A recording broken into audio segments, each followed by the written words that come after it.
everyone, I'm Tally, this is Farrell, and we are Bored of It. And today we're going to be taking a look back at our top 10 best games of 2025. Exactly. Exciting. We've got our Yule Brew and our Christmas jumpers, so we're ready to go. Yeah. So, yeah, disclaimer, as kind of every year, and is our tradition, we consider games that we played for the first time this year. Yeah. Generally. So you might see some older games that have been around for years. And this is for a variety of reasons, but I think it shows more what really stood out for us this year. Mm-hmm. But what we will do this year is after we do our top 10, we will have a quick run through of our top 10 if we only included games that came out in 2025, if you're more interested in newer stuff. So yeah, and I think one final disclaimer is that being in Europe, we haven't received our copy of the Old King's Crown, which would probably, I haven't played it, but it would be very likely that it would might be a candidate. It would be a candidate, and I think it's very much our type of game. But basically, we haven't received it yet, and we basically won't have time to play it before the end of the year. So if you're wondering why, being such big Cole Whirly fans and stuff like that, something like that wasn't on the list, it's because we haven't got it. Maybe we'll see it in 2026. Exactly. So shall we begin with the top 10? Do you have any honourable mentions or? Not really. So actually another disclaimer is that I think we both found this year quite difficult. Yes, this was by far the most difficult year to pull the top 10 together in terms of that it was too easy almost.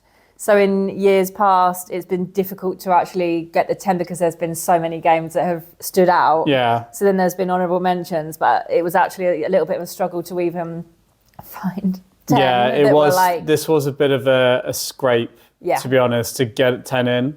And it's even funnier when I did the second list for those only in 2025. I didn't have enough in the 20 I shortlisted. Yeah. So maybe it's been a bit of in our opinion, subpar year generally for games. But yeah, no shade to the games that are on the list. I just think in other years, for me at least, they might not have quite made it to the top 10. But there you go. They did this year. So lucky for them. Rough list.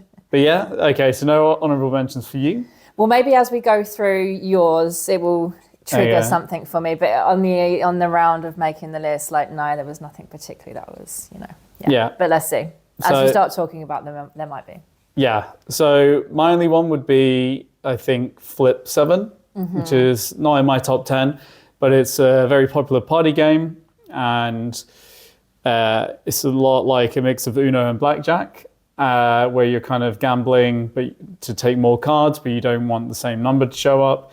And there's some kind of power cards in there, but it's very silly, very simple, and a massive crowd pleaser. Yeah. We've played it with all kinds of people. We've had games with 7 people, we've had games with 3 people, and it's just always been a delight.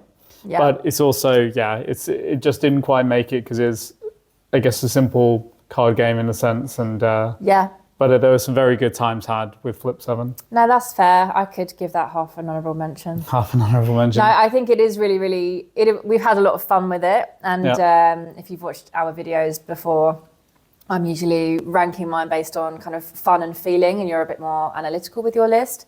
So I guess in theory that should be up there for me because we had so much fun playing it. I think it's just almost a bit too party-esque. Yeah, I get that. But it's fun. Yeah, I'll give it an honourable mention. Why not? All right. So let's go to the top 10 and crack these open. And do you want to start? I love that noise. Yeah. Oh my God. Oh no. Oh no.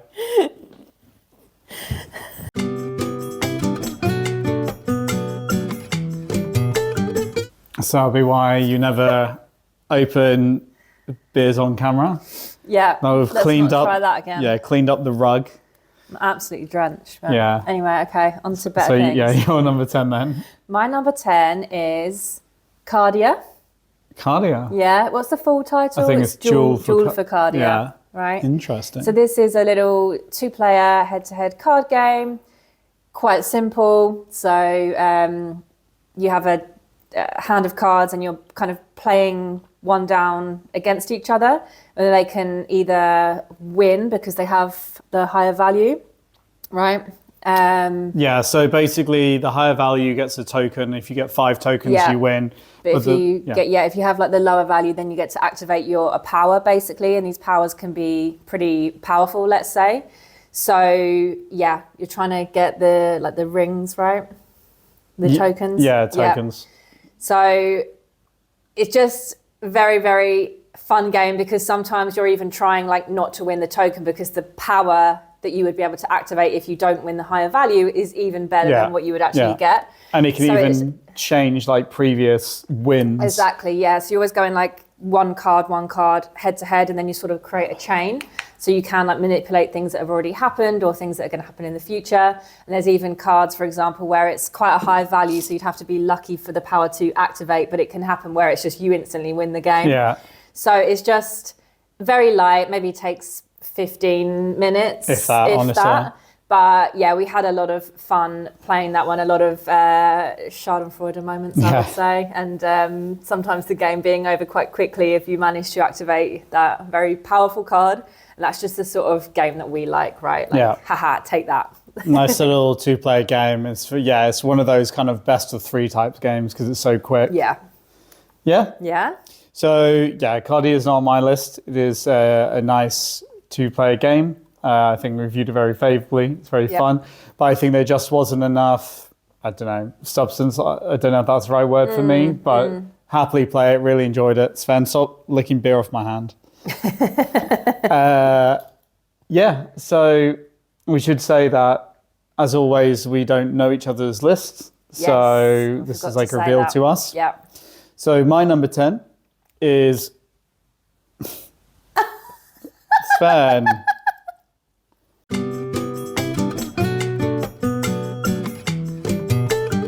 So Sven started twerking on the camera stand. So he's he's very hungry for attention.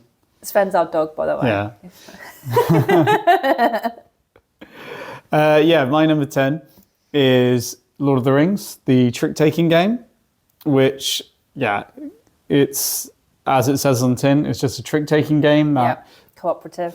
Yeah, cooperative that plays through the kind of Fellowship of the Ring, the book more than the movie. So you kind of have chapters. I believe there's, I can't remember off the top of my head now, 16 or 18. And each one is like a different scenario, and we'll have different cards. And you kind of each take a character from the game, and then you have to kind of do certain things. It's a little bit like Missions in the Crew, if you're familiar with that trick-taking game. But yeah, kind of story-led. And I just really liked it. It's surprising because I'm not like crazy on trick-taking games. I think they're fun enough. But I really liked what it was doing. I really liked the artwork, like the coziness of playing it. You're a Lord of the Rings fan. Yeah, I think it worked quite well at 2 players, even though you have like a fake third player, but I think it worked really well. I just had a lot of fun playing it, and I really enjoyed the time we spent with it. So I think it was really nice. Good. Yeah. I also like that game. That's all I'm going to say about that. Okay, good. My number 9 is Come Sail Away. Wow. That's not so well. I'm glad to see that on your list. Yeah, that was a present from you, exactly. Yeah, this is just a pretty lightweight game. It's about basically an ocean liner, and you're trying to make your passengers happy. So it's a bit of like spatial puzzle, essentially. So you create, every player has rooms on an ocean liner in the same configuration, but the different rooms want different like configurations of different colors of passengers. Yeah. So in one room you might have to have 4 unique passengers, and they're like yellow, blue, red, green or whatever. But then in some other rooms you need to have all the same color or something like this. But the little trick is when the passengers come aboard, let's say, you can only move them room to room. What's the word? Oh, you have to adjacent. Yeah, you have to chain them. So you have to like go one here, one here, one here. Yes. And obviously the next room has to touch the previous room. So getting the colours right is the challenge. So you have cards every round. You get a choice of 2, and it will tell you the passengers that want to come on board, essentially. So it might be green, green, blue, or whatever, and you have to kind of put them in order in the room. So you have to really think about where to start, because you can't, if you can skip passengers basically if they won't go in the room adjacent to the one that you start in, but then they get upset, and then obviously that's minus points at the end. So no, I just really like it. Upset. I like it because they're called like disgruntled passengers. Yeah, exactly. So I mean, I love the theme of this, like old ocean liner. That's a big plus for me. I think the artwork and everything is pretty simple, but it just fits in very nicely with the theme. But I also like the game itself. Like I said, it is fairly lightweight, but I think there's enough crunch in there for us who maybe prefer heavier games. Agreed. Just like we said, with the kind of puzzle and the spatial configuration. And it is, again, something you can play 2 or 3 games of potentially in a session. So yeah, that's why that one's on my list.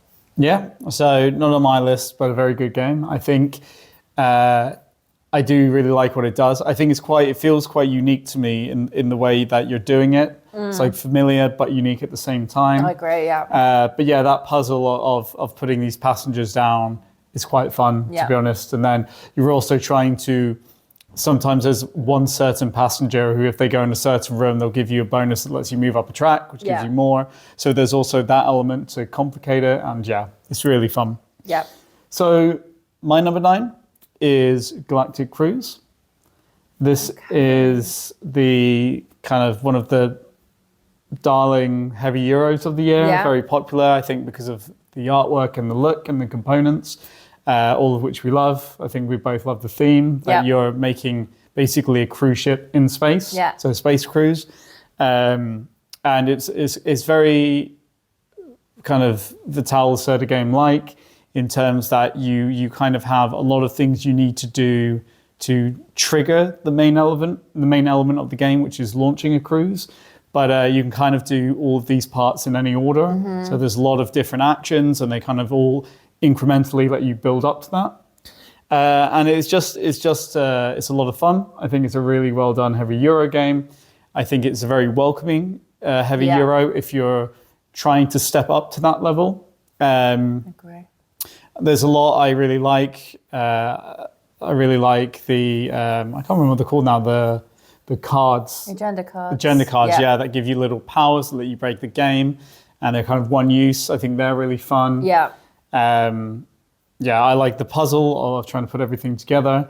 But for me, the reason it's only number 9 is essentially it's also a little bit generic in a sense. I don't find any part of it to grab onto that would elevate it. And I can talk a little bit more about this later at a higher number game in a heavy Euro as a spoiler. Okay. But I just find it a bit like almost too squeaky clean, if that makes sense. So that's what's preventing it from being in like the upper echelons. But I do very much enjoy it. I sort of know what you mean. It feels unique, but not unique enough in a way. Like there's nothing. I think the what you're trying to do, like launch the ship, and the individual little elements are a little bit unique, but it is ultimately not so novel. Yeah. Right? I guess. Yeah. Yeah. But no, I also really enjoy Galactic Cruise. So moving on. Now I'm going to go to my list because I can't remember off the top of my head like you. Farrell just likes to raw dog the list. Yeah. Which is insane to me, but okay. You just know it so well. You're so attached to the list. I just spend 2 minutes memorising it. Okay. My number 8 is Castle Combo. Nice. Yeah, also not surprising to me. Yeah, so this is, again, a little filler game, which maybe is a little bit of a theme of my list this year, not to give too many spoilers, but yeah, very quick and simple, maybe 15, 20 minutes. Is it 2-player? No, it's 2-4. Oh, okay. And then essentially you're just trying to create like a tableau of 3x3, 9 cards, and all of the cards should, in theory, sort of bounce off each other and work with each other for the scoring. But the little trick is there's a marketplace of 2 rows, and you can only pick from the row where is it like the court messenger or something like this. There's a little pawn where and you they can only are. take. Exactly. So there's 3 and 3, but you can only take from where the court messenger is, the pawn is. There are some little tricks you can do to move it, but that's the rub essentially, right? That it's a little bit limited from what you can pick. So yeah, I just think it's a really fun little puzzle again, because the space is so limited with the 3x3 grid. And because the marketplace is only 3 cards at a time in each row, it's always this weighing up of, should I wait to try and fill, I don't know, top left corner of my grid, which might let you score for every other, there's like symbols on the cards. And maybe the one that you want to get is a blue symbol because the other cards on the right of it will score for blue symbols in a row or something like this. But the spaces are filling up every turn, of course. So it's always that dilemma of, should I wait for something better that could potentially come out, or should I just fill this now and take advantage of the scoring that I can get in that moment? Yeah. So I just think that little puzzle and the choice dilemma, it just makes it really fun. Yeah. So not on my list, but I think it's an excellent game. I think it executes what it is trying to do perfectly. I think it plays an excellent time, at least to 2 players. I completely agree with everything you said. Really enjoy it. I think for me, again, it's there's something about it that's just not novel enough to have it on the list. I do think it's an excellent game. Yeah. I think it's probably something that it would be in my, 11 to 20, but yeah. I'm really so intrigued what the rest of your list is. Well, I think you might be surprised by my number 8. Like we said, we were, I don't know, found it a little bit of a struggle, which is, some of the ones here are maybe lighter than they have been in previous years. There's going to be a lot of lighter games. Fun with them, I think. But I'm intrigued to what yours is. Okay, go on then, number 8. So my number 8 is a game called Hutan. Okay. Yeah, and this is, I guess in a sense, a kind of tile laying game. Mm-hmm. So what you're doing is you kind of have these boards in front of you, and they have like spaces to put flowers on, and you're kind of drafting back and forth flower cards from the middle that will give you some random colors of flowers. And then you basically, a bit similar to Come Sail Away, you have to chain the flowers. Yeah. So, if you haven't put any on the board, you can start anywhere. But from that point, you have to build out from somewhere you put a flower. And then when you're putting all the flowers on the card you've drafted, each one has to go next to the previous flower on that card. And what you're trying to do is you're trying to fill up like spaces because with really one color of flower, because if you do fill them up, then you get positive points. If you don't, you get negative points. But you can stack flowers on top of each other. So then they turn into trees, which are worth points. And then if you kind of completely fill an area with trees, you attract an animal, which is worth more points. And it's just a really nice little, like kind of Cascadia-like puzzle game. I think it plays in really great time. It's a very quick game, 15, 20 minutes at 2 players. And you can kind of have objective cards so that it pushes you, obviously different games. There's kind of much in an actually Cascadia and Calico type way. There's scenarios in the rule book to kind of guide setup and challenge you to get this much points with the setup, which we've done a bit of. And I just really like it. It's kind of, I wouldn't say a Cascadia killer for me, but it's kind of like that type of level where it's something that gives you a lot of kind of brain burning puzzle in 15 minutes, but the rules is very light and the mental load is very light. I just really enjoyed it. Yeah. I think I'm a bit surprised that's on your list. It's probably the most surprising one, I'd say. Yeah, it's not on mine. Not for any particular reason, because I do really enjoy it. I guess, it's really tricky. I think I feel a bit similar to that as maybe you were saying about Galactic Cruise, where there was not quite enough to I get that. Grab on for it to be enough in the top 10. But I do think it is an excellent game. Yeah. So no, I really liked it. A worthy choice. Cool, moving on. Yep. My number 7 is Agent Avenue. This is a 2-player game. How do you even describe this? You're chasing each other. Yeah. Chase game. Yeah, it's a card-driven game, but there is a little board in the middle, and you have your 2 characters, and they're essentially two spies that have moved into the neighborhood and you're sort of suspicious of each other, so you want to catch each other out. So the board itself, you're equidistant apart in the beginning, and the idea is that one of you should catch up with the other.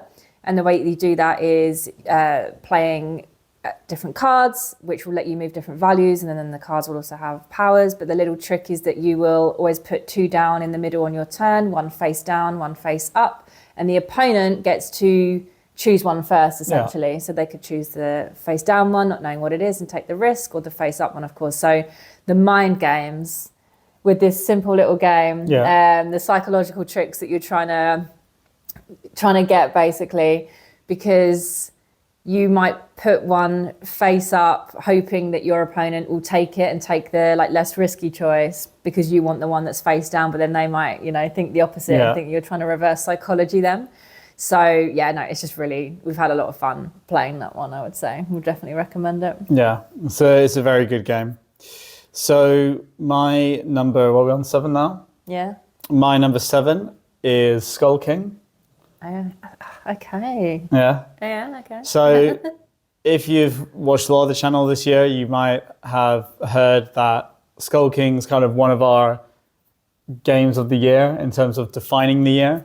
We actually only took a review copy on a whim, and it was basically that it was small and portable, and we were going traveling. We didn't really expect anything from it, and we played it while traveling with my family, and it just kind of became an icon. It became a traveler with us. Yeah, it just became like so many good times. And what it is a trick-taking game, very straightforward, except that you kind of have a lot of suits, that are like trumping other suits, and that you also at the start of every round, and there's 10 rounds, you will bid how many tricks you think you will win, and then you only get points if you get it exactly right, basically. So there's like a lot of gambling, there's a lot of emotions that go up and down as you get there, and then somebody forces you to win something you didn't want to, or and it's just, I think, in terms of pure design, it's not the greatest game in the world, but it's on the top 10 because it had so much fun with it, and it was a defining game of the year. But yeah, I just don't think I could put it higher in my balance of like technically good versus fun, if that makes sense. Yeah. So this is definitely more of a fun side one, but it's just such a fun game with a big group and the yells and the highs and the lows, because as you can bid on more tricks, you can get more points. So it's also got quite a good flow in that somebody can come from like last place in the last 2 rounds if they have 2 very good rounds, because everything's exponential. Yeah. So a lot of fun. You start with 1 card, right? And then you work up to 10 cards, 10 tricks, Yeah, so it becomes maybe like harder to predict how many you might win because there's a bigger pool. So yeah, okay, very interesting. Thank you for sharing. Yep. Going to go back to my list. So we're on number 6 now, right? Yes. Yes. Okay, so my number 6 is, I think you might be surprised, Lord of the Rings trick-taking game. Wow, I am actually shocked that I've put it. I never would have thought that it would even be on your list. I'm pretty shocked. Yeah, no, I just think we've had a lot of fun with it. It's something that's been nice to sit down and like work through together, I guess. And it is surprising to me as well, because I mean, I feel like we always say we're not so much into cooperative games, and then we always put them on this like this. So I think we're lying a little bit now. We obviously do enjoy cooperative games, but it's just ones without core backing, at least. Yes, exactly. I think that's why I enjoy it. It is very much on you, right? Because obviously everything's secret to your opponent. You can't talk about what you have in your hand. So the agency is with all of the players, and it is just fun. Like the whole challenge of trying to, like you said, it's like missions. It's just very fun to try to execute it basically in the best way. But you obviously have to work with what you have in your hand. Yeah, and I think within a small rule set, because of these missions and the way they add new characters, they have a lot of variability, like small variability, but it's enough that it makes it like fun to play through even when you're on chapter 14, 15. Yeah, exactly. And I think all of the different character missions that you have to do just adds another layer of challenge, let's say. So what is it? For example, sometimes that you have to like win a particular card. Yeah. But obviously you can't talk about what you have, so you're just staring at the player, right? But no, I think it's again a bit similar to what you were saying about skulking. It's a simple mechanism with the trick taking, but then just twisting it and elevating it into something very entertaining but also challenging. Yeah. So that's why it's up there for me. Yeah. So my number 6 is the second heavy Euro on the list. And this is Salt on Sea. And Salt on Sea is one of our favorite types of game. It's a game about energy production. Love it. A heavy Euro specifically about energy production. That's always like top 10 all time for us. It's an instant, like if we're going to play a game about that, it's instantly going in. Yeah, exactly. So what's great about Salt on Sea is that it's at its core a worker placement game where you're trying to do a lot of things and basically, you have to spend money to do stuff, but money is what you get scored on, is basically victory points. So it kind of has that fun element of you're like giving away victory points to get more in the future, and things can be very tight. But what is really kind of unique about it, now I'm down myself, is money victory points? No, it's not. It's victory actions, points, but you're giving away your actions. Yeah. So now I'm getting confused now. So it's not victory points, but so the core of it is that you have cards, and money is cards basically, and you can't make change. But the money also gives you better versions of the actions that are kind of generally available. So it can be that, if you have a $5 card, that's a lot of money in the game, but it also is usually a very powerful action. Yeah. So this balance of when you give up cards for like having to do things you need to do in the hope of obviously getting points and generating more money is very important. And that balance is just a really cool thing. And that's the edge that I was talking about, right? That this constant decision of like when you drop your cards because you need to do it. And what I really like is if you manage to get like a $5 card, you can basically build an entire strategy around it because it can be so powerful. Yeah. I just really liked it. I think it was a really clever game. It also comes in a really tiny box. That is true. That's always nice. We're running out of space here. Yeah. But I really liked what it was doing. I liked the theme. Production, the art and everything. Yeah. Really good. Really good game. And I think it feels variable as well because it's one of these games that has like 15 actions, but they're all kind of micro actions.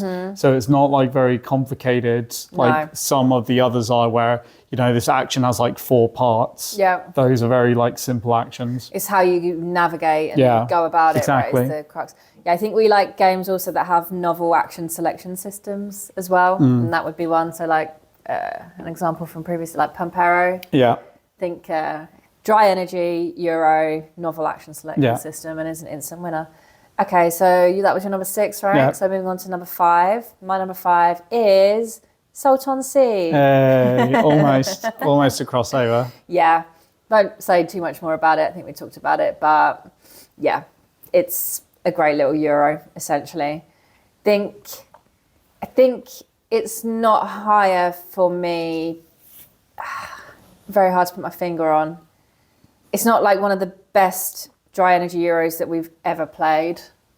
I think there are better ones there. Maybe not better ones in this year, but I think I couldn't rank it a little bit higher. Yeah, I had the same thing. Yeah, I think it's really, really good. But in that category, I think there are better games out there. But from this year, I very much enjoyed it. Yeah. Exactly. So my number 5 then. So my number 5, I think this might be like maybe the biggest surprise for you on the list.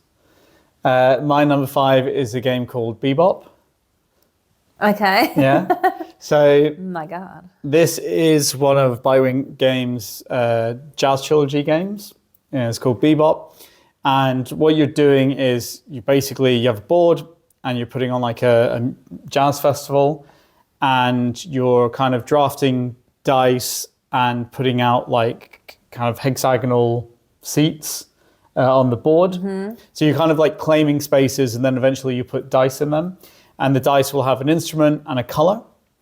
And it is funny because it's just like a very weird game in some sense to explain, but you're basically like selling seats, and you want to put families, which are dice of the same color, next to each other because that will get you points in the game. But then you also want to surround these stages with like matching. Because the stage might have a trumpet symbol, and you want to have the most trumpets around that stage, because then you'll take it, and that'll get you. Because the family likes trumpets. Yeah. And then you'll get points in the game, and also at the end of the game. So it's just like a weird little game. But what I really enjoy is that it's quite brutal. It's quite cutthroat because there's this constant fight for space. But also it's very simple because all you can do is put down a seat and then put a die in that seat. Those are your two options. And obviously it can maybe take a game to get into the mindset of what you're trying to do and like the best way to do it. But I've just found that it plays in a good time, very brutal. It plays well at all player counts, 2 to 4. Yeah. I've really enjoyed it at 2 as well. And I just think it has that perfect spot of like complexity versus breadth of gameplay. I think there's a lot there. There's different maps which give you different considerations. I just really had a lot of fun with it, and I think it's a really clever game. Yeah, it's not on my list. I do think it's a good game. I think it's because I get it. I get that game, but it's one that I just can't wrap my head around in the moment. Like the implications of what you're doing. Is that going to score me points or not? Like it's very difficult. Bus. Yeah. You struggle with bus, right? The implications, which okay, everyone struggles with it. But this for me is like, I'm just going to put this dice here and see what happens. I can't strategize. It is very difficult, like sometimes to see, because the way it is that because you have these families. So let's say yellow dice. Basically, if these yellow dice touch, they're one family, even if that family ends like 2 stages away. Yeah. So you still count them when like completing the original stage. That's it. So it can be very like complex to be like, how many do the other players have? Because you might have to trace them halfway across the board to fully comprehend. It's an odd one because like I said, it's very simple to play. You just put in something down, then you can in theory just play without even thinking. Yeah. Put down seat and dice, whatever, but to actually wrap your head around what it means is very difficult. So it's for me a bit like a mismatch there, but no, I do think it's really good as well. Okay, moving on to number 4 now, right? Yes. So my number 4 is Regicide Legacy. Nice. You're not shocked by that, or? No, I thought it would be on your list. Yes. I'm glad it's so high. Yeah, I considered putting it. I did consider putting it a bit higher actually, but so this is another cooperative game, 2 players. Yeah. So it's based on 52 deck of cards essentially, and there's different bosses who also have values and strength that you're trying to beat. But you're not allowed to talk to your co-player essentially about what you have in your hand. But the 4 different suits all have different powers.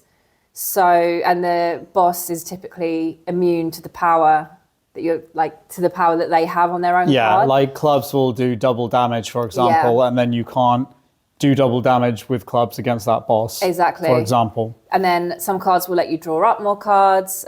Some cards let you heal, which is to put cards from the discard back into the draw pile, etc., etc. So it's all about, you have like 7 cards in your hand, I think, in the beginning, and you just need to take down the health of the boss. But at the same time, they will also have some strength unless you have a defense card. And then you need to give up cards from your hand in order to defend yourself from that. So yeah, very tricky puzzle essentially to kind of work with what you have, make sure that you're doing enough damage to just kind of kill the boss as quickly as possible. But at the same time, you have to keep cards in your hand to defend yourself, all while not being able to talk to your co-player. But no, I just think we've had a lot of fun with this. And the Legacy version, you go through sort of different, again, like missions in a way. And each time the bosses will have different things that you need to work against, basically. So little twists every round, but yeah, really, really fun. And when we first played it, I was a bit confused, like, how is this going to be a legacy game? It's just it is a deck question. of cards. And I think it's actually really genius, the design of how they managed to do that with just kind of like some cards, right? Yeah. It's a very good technical design, I think. Yeah, I agree. And it looks very cool as well. Like, I love the design and the graphic design on all of the cards. So yeah, I really recommend if you like the sound of that. Yeah. So my number 4 is, I'm sure we'll see it again, I think. I'm not sure where, but I can guess. But mine, I think I know what it's going to be. yeah, it's a little card game. Also a 52 card deck. But this is called Lost in the Shuffle. Okay. And this is basically, so it's a 52 card deck, but it's not a normal 52 card deck. It's like a puzzle game. And every single card has like some stuff on it, or, and basically there's, for the sake of, I can't remember exactly, but let's say there's 52 puzzles, right? And sometimes one card will have like 4 different puzzles on it. Sometimes you'll need 5 cards to put together one puzzle. And you kind of like enter the answers in this website, and it tracks like what you've done, and you can get hints, and has a really good hint system. And basically we got sent it for review. We had no knowledge of it, no expectations, and it really blew us away. It is kind of, in a sense, a one and done thing, because once you've solved all of them, I guess it's best to pass it on to someone else because you know the answers. But I thought it was really, really clever in what it did, in the way that you basically get no guidance. You just like sift through the cards and you kind of tackle things, and sometimes you'll leave things to the side and then come back. I thought it was really clever in the variety of the puzzles. And basically, I just really, really loved the time we had. We got really addicted to it. We were like sat for like 6 hours at a time playing it at the table. Just loved it. Loved the experience. Loved what it did. Brilliant. Yeah, didn't know where the time would go sometimes. It was crazy. Yeah. It's actually not on my list. Yeah. Are you kidding? No, it probably should be. You know what? I think it's just... I thought at one point you said it was going to be your number 1 game of the year in a different video. Is it a game though? Is it a game? Yeah, I mean, that is an argument. No, yeah. Now I'm like regretting a little bit that it's not there, because it definitely deserves to be in a way. But is it really a board game? Not so much. But yeah, okay, get. Yeah, I mean that's a fair argument, but yeah, no, is amazing. Definitely recommend that. Yeah, and I love the thought of stuff like that, to pass it on to other people as well. Yeah, I think it's really nice that you can have fun with something like that, and it's not that you have to destroy it or something, right? Though, like one-time things where then it just goes in the bin. Yeah. But that's something really nice that can be passed along. But yeah, anyway, my number 3 is Galactic Cruise. Wow. Yeah. That is crazy. Why is that crazy? I just didn't think it would be that high. Really? No, I think maybe it wouldn't have been so high, but we had another couple of games recently because we wanted to go back to some games that maybe we played at the beginning of the year just to remind ourselves. And yeah, it's up there for me from this year. Again, I do feel similarly to you in that it's not like the best Euro that we've ever played, but I think given the rest of the games this year, that's why it's so high for me. But if you were to ask me to rank my favourite Euros ever, then I'm not sure it would be on the top 10, if that makes sense. But no, it's one of the best games we've played this year for me. I felt like I had to have one that was a bit more heavy in the list, because the rest of my list was very filler, very small. So that's also why it's a bit higher, because again, like technically, I think it deserves to be up there. Yeah. So my number 3 is one we've already seen on your list. It is Agent Avenue.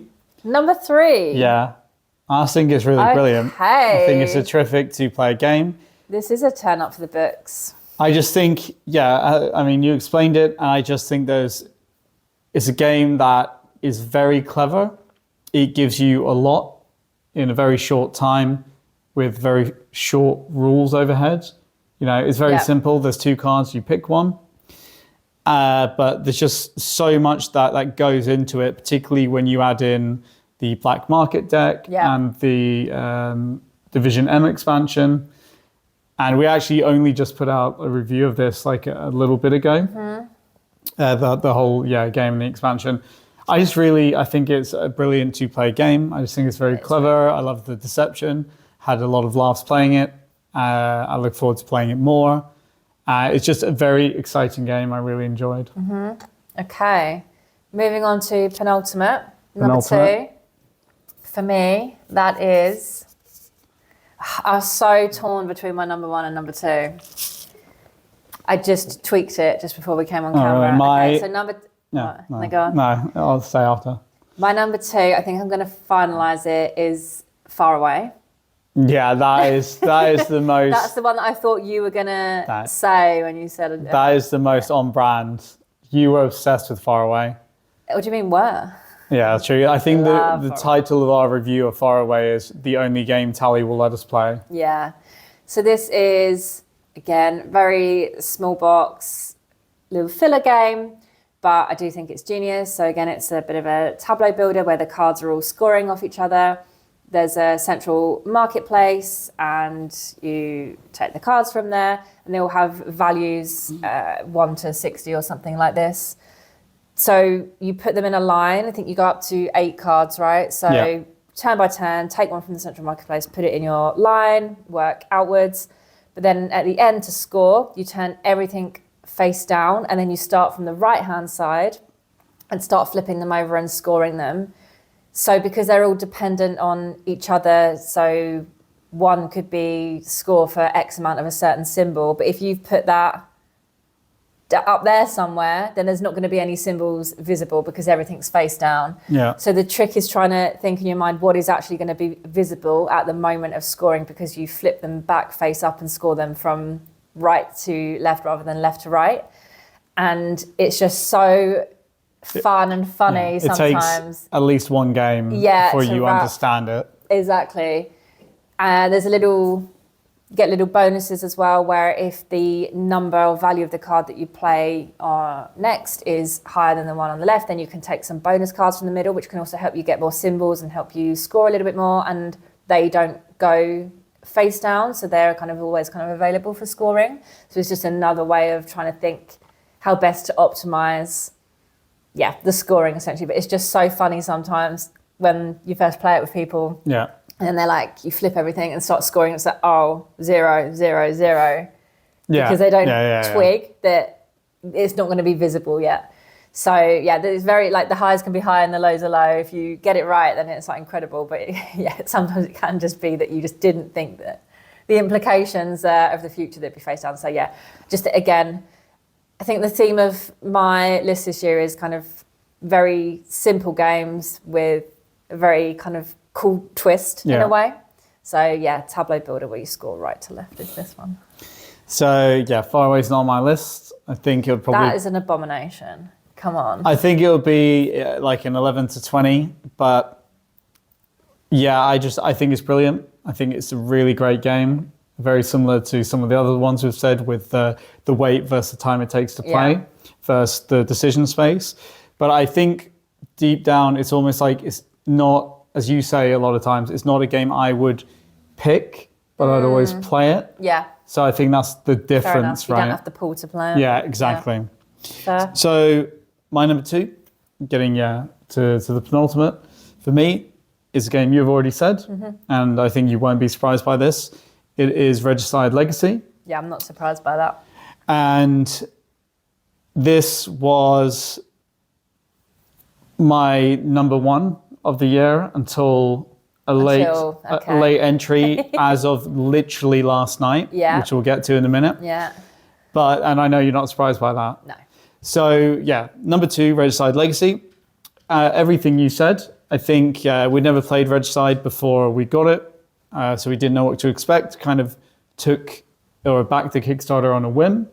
And it's really brilliant. I think from a technical perspective, in the way that they're expanding upon the core game, I just think it's really brilliant. I think it's a really great legacy game. I think it gives a lot of content, and I just think it's so clever the way that they've worked it to change things around each time.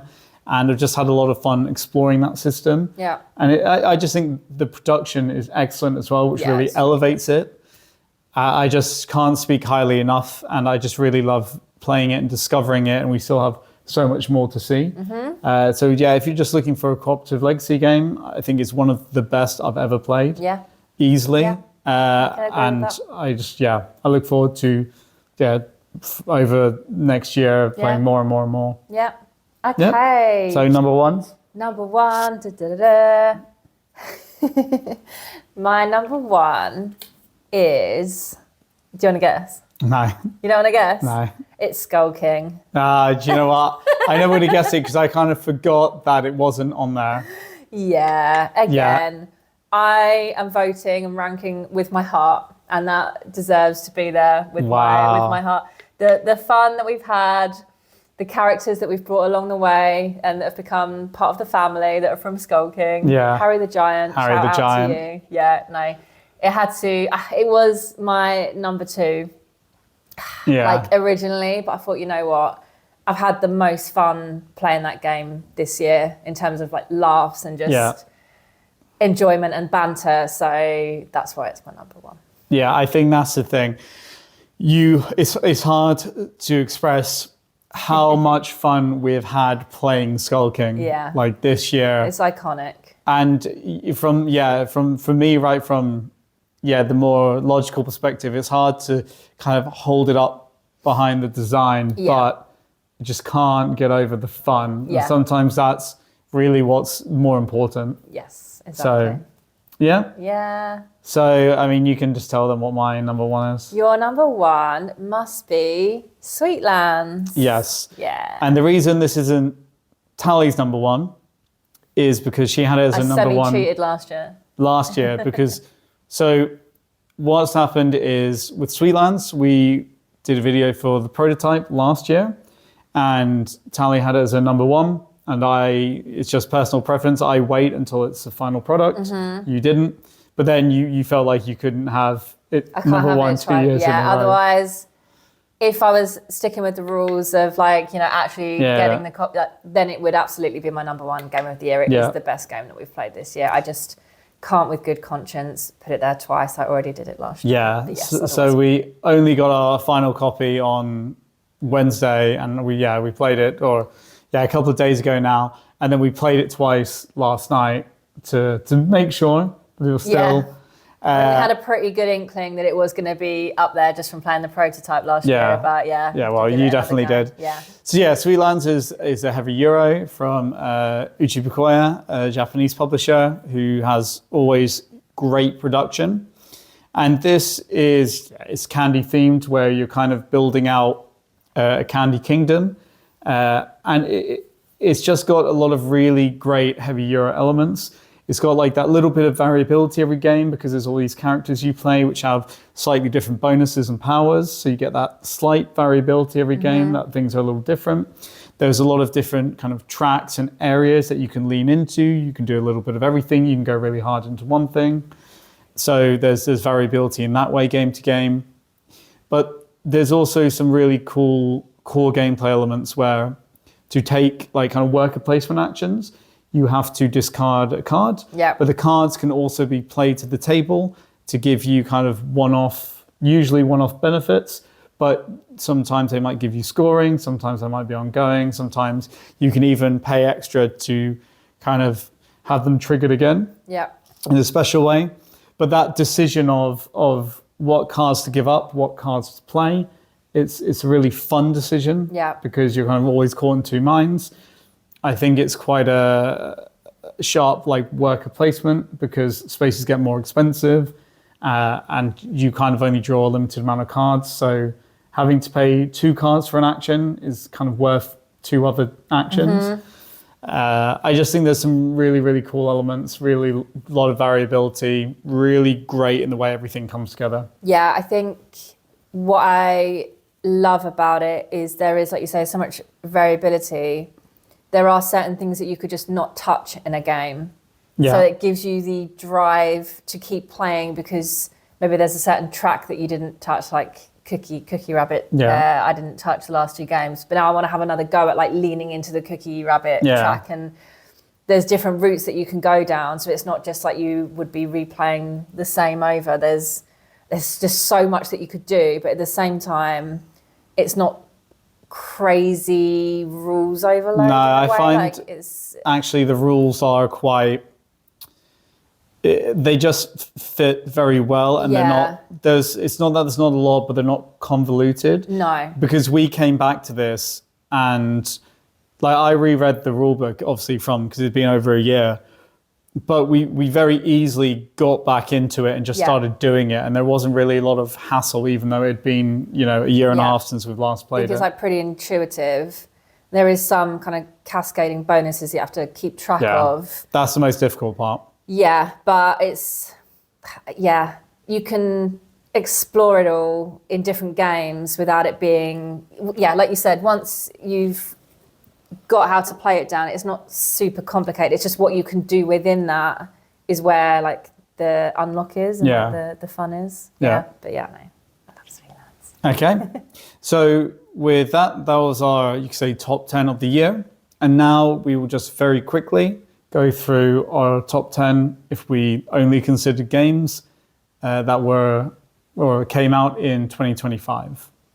Just very quickly put together our lists of, if we only included games that came out this year, what would that top 10 be? And it was a bit of a struggle, to be honest, for both of us.